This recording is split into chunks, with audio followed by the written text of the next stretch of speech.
What do you mean mummy? ಏನಿನ್ ಮಾಡ್ತಿರೋದು? ಯಾಕೋ ವ್ಯವಹಾರ ಕೆಡೋ ಥರ ಇದೆ. ಈಗಲೇ ಹುಷಾರಾಗದೆ ಇದ್ರೆ ತುಂಬ ನಷ್ಟ ಆಗ್ಬಿಡುತ್ತೆ.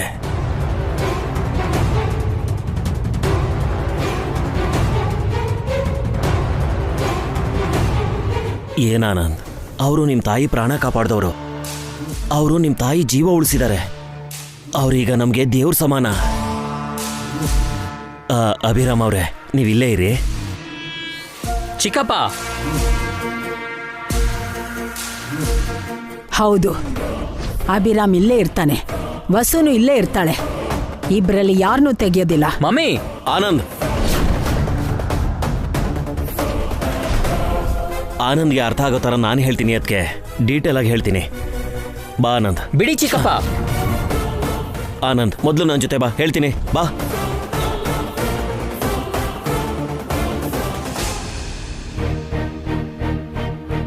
ನೋಡಪ್ಪ ಅಭಿರಾಮ್, ನನ್ನ ಮಗನ ಪರವಾಗಿ ನಾನು ಸಾರಿ ಕೇಳ್ತಿದ್ದೀನಿ.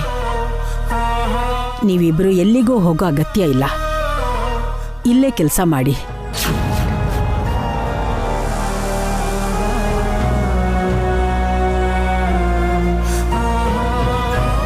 ನಾನು ಬೇರೆ ಎಲ್ಲಾದರೂ ಕೆಲಸ ಹುಡ್ಕೊಳ್ತಾ ಇದ್ನಲ್ಲ ಮೇಡಮ್, ವಿನಾಕಾರಣ ನಿಮ್ಮ ಮಗನಿಗೆ ಬೇಜಾರು ಮಾಡಿಸಿದ್ರಿ. ತುಂಬಾ ಕೋಪ ಬರ್ತಿದೆ ಚಿಕ್ಕಪ್ಪ. ನಾನು ಹೊಡೆದು ಇನ್ಸಲ್ಟ್ ಮಾಡಿದವ್ರನ್ನ ಮನೆಗೆ ಕಳ್ಸೋದ್ ಬದಲು ಇಲ್ಲೇ ಇರೋ ಅಂತೀರಲ್ಲ. ನಿಮ್ಮಂಥವ್ರು ಇರಬೇಕಪ್ಪ. ನಾನು ಯಾರು ಅಂತ ಗೊತ್ತಿಲ್ಲದೇನೆ ನನಗೆ ಕಿಡ್ನಿ ಕೊಟ್ಟಿದ್ಯಾ. ನಾನು ಯಾರು ಅಂತ ಗೊತ್ತಾದ್ಮೇಲೆ ನನ್ನ ಮಗ ಪೊಲೀಸ್ ಸ್ಟೇಷನ್ಗೆ ಹೋಗೋದನ್ನು ತಪ್ಪಿಸಿದ್ಯಾ. ನಿನಗೂ ನಿನ್ನ ಹೆಂಡ್ತಿಗೂ ನಾನು ತುಂಬ ಋಣಿಯಾಗಿರ್ತೀನಪ್ಪ. ಅಮ್ಮನ ಸಂತೋಷದ ಬಗ್ಗೆ ಅಲ್ಲ ಆನಂದ್, ಆಸ್ತಿ ಬಗ್ಗೆ ನಾವು ಯೋಚನೆ ಮಾಡಬೇಕು. ನೀನು ಆವೇಶದಲ್ಲಿ ಆತರಪಟ್ಟು ಆಫೀಸಿಂದ ಹೊರಟೋದ್ರೆ ಅಷ್ಟು ಬೇಗ ನಿನ್ನ ಕೈಗೆ ಆಸ್ತಿ ಸಿಗಲ್ಲ. ಯಾವತ್ತು ಸಿಗದೇನೂ ಇರ್ಬೋದು. ಚಿಕ್ಕಪ್ಪ, ನನಗೆ ನೀವಿಬ್ರು ಯಾವುದೋ ಜನ್ಮದ ಸಂಬಂಧಿಗಳು ಅನ್ನಿಸ್ತೀರ. ನಿಮ್ಮಿಬ್ಬರ ಮೇಲೂ ನನಗೆ ಪೂರ್ತಿಯಾಗಿ ನಂಬಿಕೆ ಇದೆ. ಆ ನಂಬಿಕೆ ಗಟ್ಟಿ ಆಗಬಾರ್ದು ಆನಂದ್. ನಿನ್ನ ಮೇಲೆ, ವೈಶು ಮೇಲೆ, ನನ್ನ ಮೇಲೆ ಅಮ್ಮನಿಗೆ ನಂಬಿಕೆ ಇಲ್ಲ. ಅವರು ಹೊರಗಡೆಯವ್ರನ್ನೇ ಜಾಸ್ತಿ ನಂಬೋದು. ಅದು ಅಪಾಯಕಾರಿ. ಇನ್ಯಾವ ಅಪಾಯನೂ ನನ್ನ ಹತ್ರ ಸುಳಿಯಲ್ಲ. ನೀವಿಬ್ರು ನನ್ನ ಪಕ್ಕದಲ್ಲಿದ್ದರೆ ನಾನು 100 ಕಾಲ ಸುಖವಾಗಿ ಬಾಳ್ತೀನಿ. ನನ್ನನ್ನು ಯಾವತ್ತೂ ಬಿಟ್ಟು ಹೋಗಲ್ಲ ಅಂತ ನನಗೆ ಮಾತು ಕೊಡಿ, ಮಾತು ಕೊಡಿ. ನಿನಗೆ ಮಾತು ಕೊಡ್ತೀನಿ ಆನಂದ್. ಆದಷ್ಟು ಬೇಗ ಅವರಿಬ್ಬರನ್ನು ಅಮ್ಮನಿಂದ, ಆಫೀಸ್ನಿಂದ ದೂರ ಮಾಡ್ತೀನಿ. ಆಸ್ತಿನ ನಿನ್ನ ಕೈಗೊಪ್ಪಿಸ್ತೀನಿ.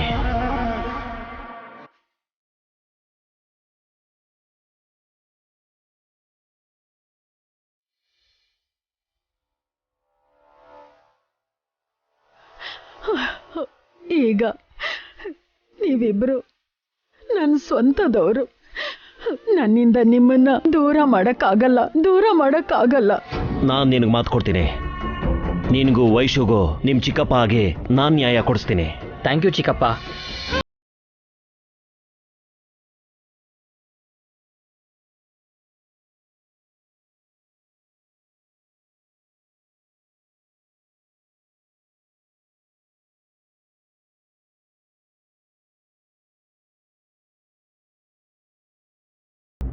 ಅಭಿ ಕಿಡ್ನಿ ಕೊಟ್ಟಿದ್ದು ಸುಮಿತ್ರಾ ದೇವಿಗ. ಎಂಥ ದೊಡ್ಡ ಮೋಸ, ಎಂಥ ದೊಡ್ಡ ಎಸ್ ಆಂಟಿ, ಇದು ವೆರಿ ಬಿಗ್ ಚೀಟಿಂಗ್. ನಮ್ಗೆ ಒಂದ್ ಮಾತು ಹೇಳಿಲ್ಲ. ನಾವು ನಿಯತ್ತಾಗಿ ಇಂಟರ್ವ್ಯೂಗೆ ಬಂದು ಕೆಲಸ ಸಂಪಾದಿಸಿದ್ವಿ. ಆದ್ರೆ ಅಭಿ ಕಿಡ್ನಿ ಲಂಚ ಕೊಟ್ಟು ಕೆಲಸ ಸಂಪಾದಿಸಿದಾನೆ. ನಾವು ನಮ್ ಡಿಗ್ರಿಯಿಂದ ಸರ್ಟಿಫಿಕೇಟ್ಸ್ ಇಂದ ಜಾಬ್ ಸಂಪಾದಿಸಿದ್ರೆ ಅಭಿಭಾವ ಅಡ್ಡದಾರಿಲ್ ಜಾಬ್ ಸಂಪಾದಿಸಿದ್ದಾರೆ. ಅಂಥ ವ್ಯಕ್ತಿನ ಖಂಡಿತ ಕ್ಷಮಿಸಬಾರ್ದು. ಬಾಂಬ್ ದಾಳಿಯಿಂದ ಕಾಪಾಡಿದಾಳೆ ಅಂತ ಈಗಾಗ್ಲೇ ಆ ವಸುನ ಸುಮಿತ್ರಾ ದೇವಿ ತಲೆ ಮೇಲೆ ಕೂರ್ಸ್ಕೊಂಡಿದ್ದಾಳೆ. ಈಗ ಕಿಡ್ನಿ ಕೊಟ್ಟಿದ್ದಾನೆ ಅಂತ ಅಭಿಗೆ ಗುಡಿ ಕಟ್ಟಿ ಪೂಜೆ ಮಾಡ್ತಾಳೇನೋ. ಪೂಜೆನೇ ಮಾಡ್ತಾಳೋ, ಇನ್ನೂ ದೊಡ್ಡ ಪೋಸ್ಟ್ ಕೊಟ್ಟು ಅಭಿಭಾವನ ನಮ್ ತಲೆ ಮೇಲೆ ಕೂರಿಸ್ತಾಳೋ. ಹಾಗೇನಾದ್ರೂ ಆದ್ರೆ ನಾವ್ ಈ ಆಫೀಸಲ್ಲಿ ಇರಕ್ಕಾಗಲ್ಲ. ಈಗಾಗ್ಲೇ ಆ ವಸು ನಮ್ಮನ್ನ ಇರುವೆಗಿಂತ ಕೀಳಾಗಿ ನೋಡ್ತಿದ್ದಾಳೆ. ಅಭಿಗೇನಾದ್ರೂ ದೊಡ್ಡ ಪೋಸ್ಟ್ ಸಿಕ್ತು ಅಂದ್ರೆ ನಮ್ಮನ್ನ ಬದುಕೋಕೂ ಬಿಡಲ್ಲ, ಬೇಯಿಸ್ಕೊಂಡು ತಿಂದ್ಬಿಡ್ತಾನೆ.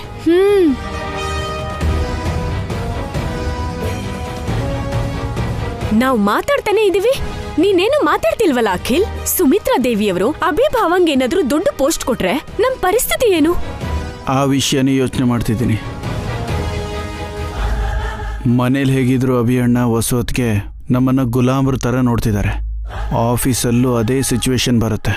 ಹೋಗ್ಲಿ, ಬೇರೆ ಆಫೀಸ್ಗೆ ಹೋಗ್ಬಿಡೋಣ ಅಂದ್ರೆ ವರ್ಷ ಮುಗಿಯೋವರೆಗೂ ಇಲ್ಲೇ ಕೆಲಸ ಮಾಡ್ತೀವಿ ಅಂತ ಅಗ್ರಿಮೆಂಟ್ ಅಲ್ಲಿ ಸೈನ್ ಮಾಡಿದೀವಿ. ಹೌದು, ಅಗ್ರಿಮೆಂಟ್ನ ಮೀರಿ ನಾವು ಜಾಬ್ ಬಿಟ್ವಿ ಅಂದ್ರೆ ಬೇರೆ ಎಲ್ಲೂ ಕೂಡ ನಮಗ್ ಜಾಬ್ ಸಿಗಲ್ಲ, ಆಯ್ಕೊಂಡು ತಿನ್ಬೇಕಾಗತ್ತೆ. ನಾವು ಜಾಬ್ ಬಿಡೋದಲ್ಲ, ಅಭಿ ಅಣ್ಣನ ಹೊಸೊತ್ತಿಗೆನ ಕೆಲಸ ಬಿಡಿಸ್ಬೇಕು. ಅವರಿಬ್ರು ಆಫೀಸಲ್ಲಿ ಇಲ್ದಿರೋ ಹಾಗೆ ಮಾಡಬೇಕು. ವಸುಗೆ ಜಾಬ್ ಬಿಡು ಅಂದ್ರೂ ನಾನ್ ಬಿಡಲ್ಲ ಅಂತ ಖಡಾಖಂಡಿತವಾಗಿ ಹೇಳೇ ಬಿಟ್ಲು. ಇನ್ನು ಅಭಿನ ಕೆಲಸ ಬಿಡಿಸ್ಬೇಕು ಅಂದ್ರೆ ನಮ್ ಮುತ್ತಾತಂದ್ರೆ ಇಳಿಬೇಕು. ಭಾವನ್ನು ಅಕ್ಕನ್ನು ಕೆಲಸ ಬಿಡೋ ಹಾಗೆ ಮಾಡೋದು ನಮ್ಮಿಂದ ಆಗಲ್ಲ ಅಖಿಲ್. ಆ ದೇವ್ರೆ ಬಂದು ಹೇಳಿದ್ರು ಕೂಡ ಸುಮಿತ್ರಾ ದೇವಿ ಅವರಿಬ್ರು ಜಾಬ್ ಇಂದ ತೆಗಿಯಲ್ಲ. ಪ್ರತಿ ಸಮಸ್ಯೆಗೂ ಒಂದು ಸೊಲ್ಯೂಷನ್ ಇರುತ್ತೆ. ಅಭಿ ಅಣ್ಣಂಗೂ ಹೊಸೊತ್ತಿಗೆಗೂ ನಮ್ಮನ್ನು ಬಿಟ್ಟು ಈ ಆಫೀಸಲ್ಲಿ ಬೇರೆ ಶತ್ರುಗಳಿದ್ದೇ ಇರ್ತಾರೆ. ಆ ಶತ್ರುಗಳಿಂದ ಅಭಿರಾಮ್ ವಸುಂಧರಾ ಕತೆ ಮುಗಿಸ್ಬೇಕು ಆನಂದ್. ಅವ್ರ ಕೈಯಿಂದಾನೇ ಅವರಿಬ್ರು ನಮ್ಮ ಆಫೀಸಿಂದ ಆಚೆ ಹಾಕಿಸ್ಬೇಕು. ಇಷ್ಟೊಂದು ಜನ ಸ್ಟಾಫಲ್ಲಿ ಆ ಶತ್ರುಗಳು ಯಾರು ಅಂತ ನಮಗೆ ಹೆಂಗೆ ಗೊತ್ತಾಗುತ್ತೆ ಚಿಕ್ಕಪ್ಪ? ನಾನು ಕಂಡು ಹಿಡಿತೀನಿ. ಒಳ್ಳೆಯವರು ನಿಯತ್ತಾಗಿರೋರು ಎಲ್ಲೇ ಇದ್ರೋ ಅಲ್ಲಿ ಅವ್ರಿಗೆ ಶತ್ರುಗಳು ಖಂಡಿತ ಇರ್ತಾರೆ. ಅಂದರೆ ನಾವು ಕೆಟ್ಟವರ ಚಿಕ್ಕಪ್ಪ? ಇಲ್ಲ ಆನಂದ್, ನಾವು ಒಳ್ಳೆಯವರೇ. ಅದಕ್ಕೆ ನಮಗೆ ಅಭಿರಾಮ್ ವಸುಂಧರಾ ಇಬ್ರು ಶತ್ರುಗಳಾಗಿದ್ದಾರೆ. ಈಗ ಆಫೀಸಲ್ಲಿ ನನ್ನ ಪೊಸಿಷನ್ ಏನು ಚಿಕ್ಕಪ್ಪ? ಸದ್ಯಕ್ಕಂತೂ ನಿನಗೆ ಆ ಪೊಸಿಷನ್ನೇ ಆನಂದ್. ಆ ಅಭಿರಾಮ್ ವಸುಂಧರಾನ ಆಫೀಸಿಂದ ಆಚೆ ಕಳಿಸಿ ನಿನ್ನ ಪೊಸಿಷನ್ನ ಸ್ಟ್ರಾಂಗ್ ಮಾಡ್ತೀನಿ. ಆ ವಸುಂಧರಾ ಅಕೌಂಟ್ಸ್ ಚೆಕ್ ಮಾಡಬೇಕು ಅಂತ ಹೇಳಿದ್ಲು ಚಿಕ್ಕಪ್ಪ. ನನಗೂ ಅದೇ ಟೆನ್ಷನ್ ಆಗ್ತಿದೆ ಆನಂದ್. ಅಮ್ಮನಿಗೆ ಗೊತ್ತಿಲ್ಲದೇನೆ ನಿನಗೂ ವೈಶುಗೂ ತುಂಬ ಸಲ ದುಡ್ಡು ಕೊಟ್ಬಿಟ್ಟಿದ್ದೀನಿ. ಅದ್ಯಾವುದೂ ನಾನು ಅಕೌಂಟ್ಸಲ್ಲಿ ಬರ್ದಿಲ್ಲ. ನಾನು ನನ್ನ ಸ್ವಂತಕ್ಕೆ ಬಳಸ್ಕೊಂಡಿದ್ದೀನಿ ಅಂತ ಅದಕ್ಕೆ ಅನ್ಕೋಬೋದು. ನೀವು ಕೊಟ್ಟಿದ್ದೀನಿ ಅಂತ ಹೇಳೋಕ್ಕಾಗಲ್ವಲ್ಲ. ಸಾರಿ ಚಿಕ್ಕಪ್ಪ, ನಮ್ಮಿಂದ ನಿಮಗೆ ತೊಂದರೆ ಆಗ್ತಿದ್ಯೇನೋ. ನಾನೇನು ಬೇರೆಯವನ ಆನಂದ್. ನಿಮ್ಮಪ್ಪ ಇದ್ರೆ ನಿನಗೆ ದುಡ್ಡು ಕೊಡ್ತಿರ್ಲಿಲ್ವಾ? ನಾನೇ ಹೇಗಾದರೂ ಮಾಡಿ ಮ್ಯಾನೇಜ್ ಮಾಡ್ತೀನಿ ಬಿಡು, ನೀನು ಚಿಂತೆ ಮಾಡಬೇಡ. ಥ್ಯಾಂಕ್ಸ್ ಚಿಕ್ಕಪ್ಪ, ನನಗೆ ಸ್ವಲ್ಪ ತಲೆನೋವ್ತಿದೆ, ನಾನು ಹೊರಡ್ತೀನಿ. ಪಬ್ಬಗೆ ತಾನೇ? ಹಾಂ.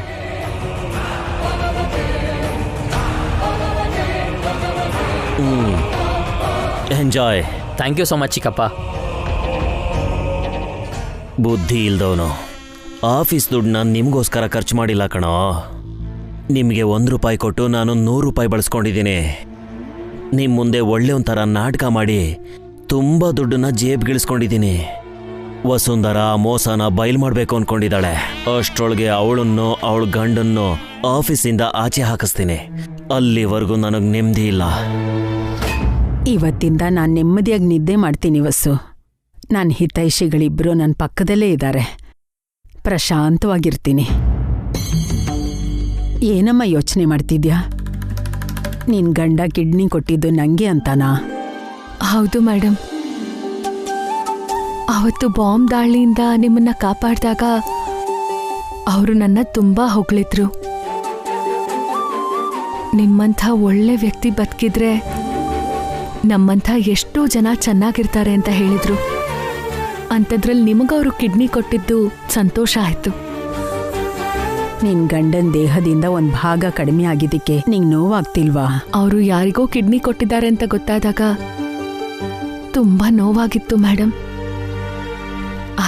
ಆದ್ರೆ ಅದು ನೀವೇ ಅಂತ ಗೊತ್ತಾದ್ಮೇಲೆ ತುಂಬಾ ಸಂತೋಷ ಆಗ್ತಿದೆ ಮೇಡಮ್.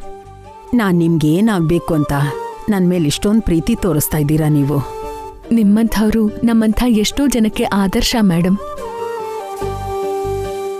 ಮಹಾನ್ ವ್ಯಕ್ತಿಗಳು ತೀರ್ಕೊಂಡಾಗ ವಿಗ್ರಹ ಮಾಡ್ತಾರೆ, ಹಾರ ಹಾಕ್ತಾರೆ.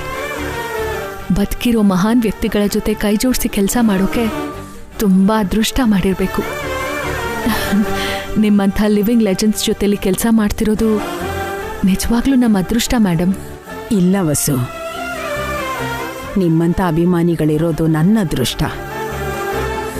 ಯಾವುದೋ ಜನ್ಮದಲ್ಲಿ ನಾನು ಮಾಡಿರೋ ಪುಣ್ಯ. ನನಗಿಂತ ಚಿಕ್ಕವರೇ ಆದರೂ ನಿಮ್ಮಿಬ್ಬರಿಗೂ ಕೈ ಎತ್ತಿ ಮುಗಿಬೇಕು ಅನ್ನಿಸ್ತಿದೆ ಅಮ್ಮ. ಹೌದು ಅಭಿ, ಅವತ್ ನೀನು ಕಿಡ್ನಿ ಕೊಟ್ಟೆ ಅಂತ ಬೇಜಾರಾಗಿದ್ರು ತುಂಬಾ ಒಳ್ಳೆ ಕೆಲಸ ಮಾಡಿದ್ಯಾ. ಅದಕ್ಕೆ ಇವತ್ತೆಲ್ಲ ಒಳ್ಳೇದೇ ಆಗ್ತಿದೆ. ಈ ಆಫೀಸಲ್ಲಿ ನಿಂಗೊಂದು ಸ್ಥಾನಮಾನ ಸಿಕ್ಕಿದೆ. ಮೇಡಮ್ ಅವ್ರು ನಿಂಗೆ ನಿನ್ನ ಅರ್ಹತೆಗೆ ತಕ್ಕ ಜಾಬ್ ಕೊಡ್ತಾರೆ. ನಾನು ಯಾವುದಕ್ಕೂ ಆಸೆ ಪಡ್ತಾ ಇಲ್ಲ ಅಣ್ಣ.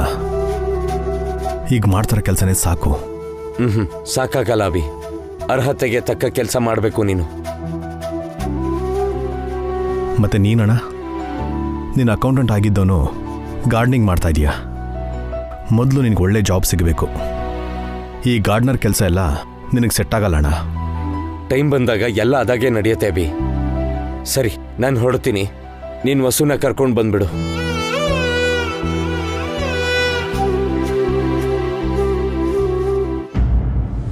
ಟೈಮ್ ಆಯ್ತಲ್ಲ, ಬೇಗ ಹೋಗಿ ಮನೆಗೆ ಹೋಗಿ. ನೀವು ಬರಲ್ವಾ ಆಂಟಿ? ನಂಗೆ ಬೇರೆ ಕೆಲಸ ಇದೆಯೇ. ನಮಗ್ ಗೊತ್ತಿಲ್ಲದೆ ಇರೋ ಕೆಲಸ ನಿನ್ಗೇನಿದೆ? ಎಲ್ಲ ಹೇಳ್ಬೇಕೇನೋ? ನಾನು ಮನುಷ್ಯಳೆ ಕಣೋ, ನಂಗೂ ಕೆಲಸ ಇರಲ್ವಾ? ಹೋಗಿ. ನಡಿ. ಹಸು ತಡಿಯಕ್ಕಾಗ್ತಿಲ್ಲ. ಬೇಗ ಆಚೆ ಹೋಗಿ ಏನಾದ್ರೂ ತಿನ್ಬೇಕು.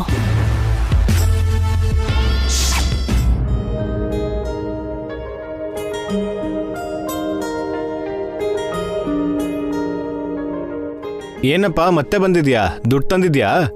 ಇಲ್ಲ ಅಂಕಲ್, ಆಗ್ಲೇ ನೀವು ಒಬ್ರು ಅಣ್ಣಂಗೆ 1 ಗಂಟೆ ಕೆಲಸ ಮಾಡಿದ್ರೆ 1 ರಾಖಿ ಫ್ರೀಯಾಗಿ ಕೊಡ್ತೀನಿ ಅಂತ ಹೇಳಿದ್ರಲ್ಲ. ಹೌದು, ಅದಕ್ಕೆ ನಾನು 2 ಗಂಟೆ ನಿಮ್ಮ ಹತ್ರ ರಾಖಿಗಳನ್ನ ಮಾಡ್ತೀನಿ ಅಂಕಲ್. ನನಗೂ 2 ರಾಖಿ ಫ್ರೀಯಾಗಿ ಕೊಡ್ತೀರಾ? ಚಿಕ್ಕ ಹುಡ್ಗ ನೀನೇನ್ ಮಾಡ್ತೀಯಾ? ಪ್ಲೀಸ್ ಅಂಕಲ್, 1 ಚಾನ್ಸ್ ಕೊಟ್ಟು ನೋಡಿ. ಪ್ಲೀಸ್ ಅಂಕಲ್, ನೀವೇನ್ ಭಯ ಪಡ್ಬೇಡಿ, ನಾನ್ ಮಾಡ್ತೀನಿ. 1 ರಾಖಿ ಮಾರು ನೋಡೋಣ.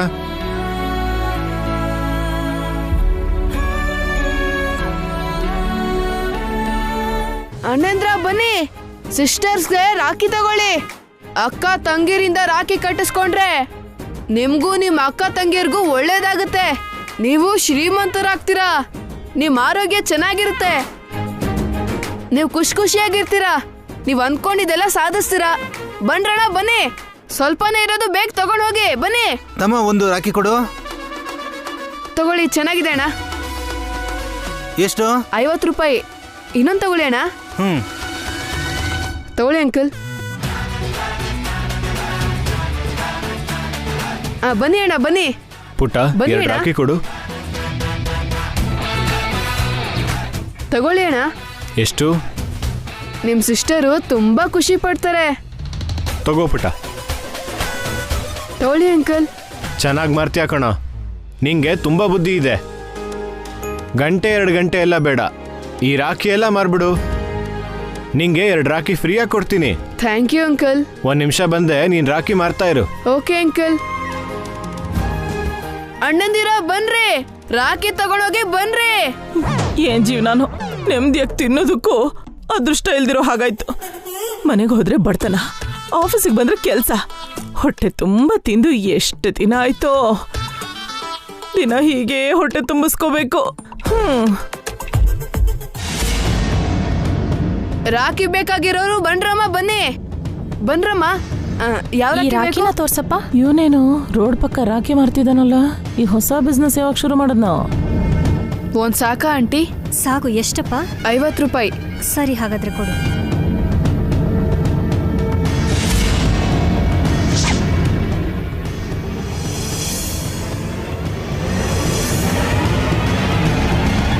ಈ ರಾಖಿ ನನ್ನೇ ಚೇಳ್ಕೈಲಿ ಕಚ್ಚಿಸ್ತೀಯಾ?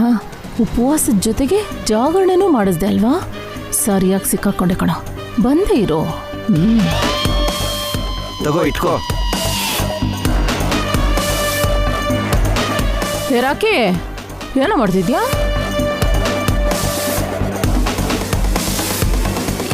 ಏನಿಲ್ಲ ಅಜ್ಜಿ, ರಾಖಿ ತಗೊಳಕ್ ಬಂದೆ. ರಾಖಿ ತಗೋತಾ ಇದ್ಯಾ, ಮಾರ್ತಾ ಇದ್ಯಾ? ಏನಿಲ್ಲ ಅಜ್ಜಿ, ತಂಗಿಯರ್ ಕೈಲಿ ರಾಖಿ ಕಟ್ಟಿಸ್ಕೋಬೇಕಿತ್ತು. ರಾಖಿ ತಗೊಳ್ಳೋದಕ್ಕೆ ನನ್ನ ಹತ್ರ ದುಡ್ಡಿರ್ಲಿಲ್ಲ. ಮಮ್ಮಿ ಡ್ಯಾಡಿ ಹತ್ರನೂ ದುಡ್ಡು ಇಲ್ವಲ್ಲ ಅಜ್ಜಿ, ಅದಕ್ಕೇನೆ. ರಾಖಿ ಮಾರಿ ದುಡ್ಡು ಸಂಪಾದನೆ ಮಾಡ್ತೀಯಾ? ದುಡ್ಡಲ್ಲ ಅಜ್ಜಿ, ಇಲ್ಲಿರೋ ರಾಖಿನೆಲ್ಲ ಮಾರಿದ್ರೆ ನಂಗೆ 2 ರಾಖಿ ಕೊಡ್ತೀನಿ ಅಂತ ಇಲ್ಲಿರೋ ಅಂಕಲ್ ಹೇಳಿದ್ರು. ಈಗ ನೀನು ಈ ರಾಖಿನೆಲ್ಲ ಮಾರ್ಬೇಕಾ? ಸ್ವಲ್ಪನೇ ಇದೆಯಲ್ಲ ಅಜ್ಜಿ, ಮಾರ್ತೀನಿ. 2 ರಾಖಿ ಕೊಡು. ಸರಿ ಅಣ್ಣ.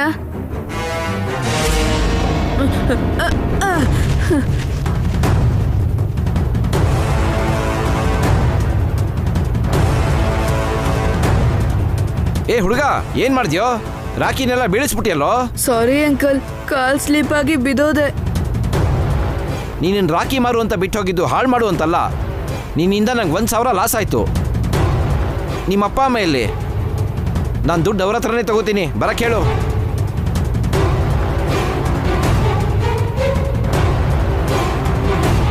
ಏನೋ ನನ್ನ ಕಡೆ ನೋಡ್ತಾ ಇದ್ಯಾ? ಈ ಹುಡುಗ ನಿಮಗೆ ಗೊತ್ತೇನಮ್ಮ? ನನಗೇನೋ ಗೊತ್ತಿಲ್ಲ. ಇವನಿಗೂ ನನಗೂ ಯಾವ ಸಂಬಂಧನೂ ಇಲ್ಲ. ರಾಖಿ ಮಾರಕ್ಕೆ ಸಹಾಯ ಮಾಡ್ತಾನಂತ ಇಟ್ಕೊಂಡ್ರೆ ರಾಖಿನೆಲ್ಲ ಹಾಳು ಮಾಡಿದಾನೆ. ಅದಕ್ಕೆ ಕಣಪ್ಪ, ಯಾರಂದ್ರೆ ಅವ್ರನ್ನ ಕೆಲ್ಸಕ್ಕೆ ಸೇರಿಸ್ಕೋಬಾರ್ದು ಅಂತ ಹೇಳೋದು.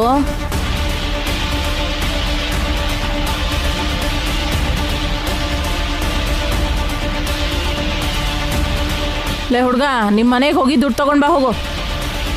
ನಡಿ, ನಿಮ್ಮ ಮನೆಗೆ ಹೋಗಿ ದುಡ್ಡು ತಗೊಂಡ್ ಬರೋಣ. ನಂಗೆ ಲಾಸ್ ಆಗಿರೋ ದುಡ್ಡನ್ನ ನಿಮ್ಮ ಅಪ್ಪನ ಹತ್ರ ಇಸ್ಕೋತೀನಿ. ನಡಿ ಹೋಗೋಣ. ಬೇಡ ಅಂಕಲ್, ನಮ್ ಡ್ಯಾಡಿ ಹತ್ರ ದುಡ್ಡು ಇಲ್ಲ. ನಿಮ್ ದುಡ್ಡನ್ನ ನಾನ್ ಕೊಡ್ತೀನಿ. ನಿನ್ನ ಹತ್ರ ರಾಖಿ ತಗೊಳಕ್ಕೆ ದುಡ್ಡಿಲ್ಲ, ಇನ್ 1,000 ರೂಪಾಯಿ ಹೆಂಗೋ ಕೊಡ್ತ್ಯಾ? ಬಿದ್ದೋಗಿರೋ ರಾಖಿನೆಲ್ಲ ಸರಿ ಮಾಡ್ಕೊಡ್ತೀನಿ ಅಂಕಲ್. ಇಲ್ಲಿರೋ ರಾಖಿನೆಲ್ಲ ನಾನೇ ಮಾರ್ತೀನಿ. ಇದನ್ನೆಲ್ಲ ಮಾಡಕ್ಕೆ ರಾತ್ರಿ ಆಗುತ್ತೆ.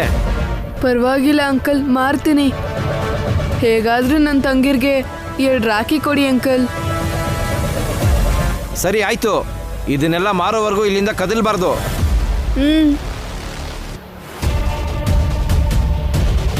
ಸಾರಿ ಕಣೋ ರಾಖಿ, ನನ್ನ ಹತ್ರನೂ ದುಡ್ಡಿಲ್ಲ.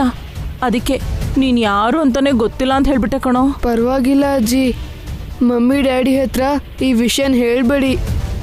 ಈ ರಾಖಿನೆಲ್ಲ ಮಾರಿ ನಾನೇ ಮನೆಗೆ ಬರ್ತೀನಿ. ಅದೆಷ್ಟೊತ್ತಾಗುತ್ತೋ ಏನೋ. ಇಂಥ ಕಷ್ಟ ಯಾವ ಮಕ್ಳಿಗೂ ಬರಬಾರ್ದು ಕಣೋ. ನಾನೀಗ ಹೋಗ್ತೀನಿ.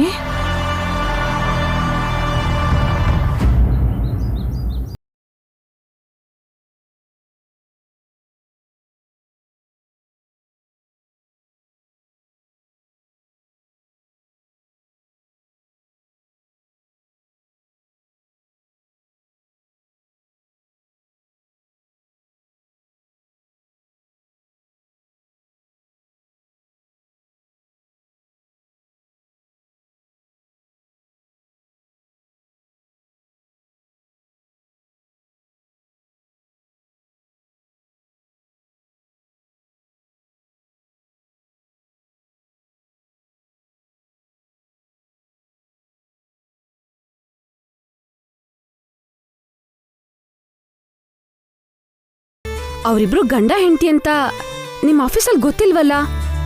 ಇವತ್ತು ಗೊತ್ತಾಗೋಯ್ತು. ಅದೇ ದೊಡ್ಡ ಪಂಚಾಯ್ತಿ, ದೊಡ್ಡ ಜಗಳನೇ ಆಗೋಯ್ತು. ನನ್ಗಂತೂ ಅಭಿ ಕೆಲಸ ಹೋಗತ್ತೇನೋ ಅನ್ಕೊಂಡಿದ್ದೆ. ನಿಂಗೊಂದು ವಿಷಯ ಗೊತ್ತಾ? ಅಭಿ ಕಿಡ್ನಿ ಕೊಟ್ಟಿದ್ದು ಇನ್ಯಾರಿಗೂ ಅಲ್ಲ, ನಮ್ಮ ಮೇಡಮ್ ಸುಮಿತ್ರಾ ದೇವಿ ಅವ್ರಿಗೇನೆ. ಅಂದ್ರೆ ವಸು ಬಾಂಬ್ ದಾಳಿಯಿಂದ ಕಾಪಾಡಿದ ಸುಮಿತ್ರಾ ದೇವಿ ಅವ್ರಿಗೆ ಅಭಿ ಕಿಡ್ನಿ ಕೊಟ್ನಾ? ಆ ವಿಷಯ ಗೊತ್ತಾದ್ಮೇಲೆ ಸುಮಿತ್ರಾ ದೇವಿ ಅವರು ಅಭಿ ಕೆಲಸ ಹೋಗ್ದೇರೋ ಹಾಗೆ ತಡೆದ್ರು. ಮಾಡಿರೋ ಒಳ್ಳೆ ಕೆಲಸ ಎಲ್ಲೂ ಹೋಗಲ್ಲ ರೀ. Hi mummy. Hi mummy. Hi ಮಕ್ಕಳ, ಏನ್ ಮಾಡ್ತಾ ಇದ್ದೀರಾ? ನಿಮ್ಗೊಂದು ಸರ್ಪ್ರೈಸ್.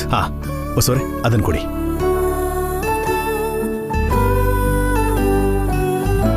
ಇದು ತಗೊಳ್ಳಿ. ಇದು ನಿನಗೆ, ಇದು ನಿನಗೆ. Thank you daddy. It's okay ಮಕ್ಕಳ.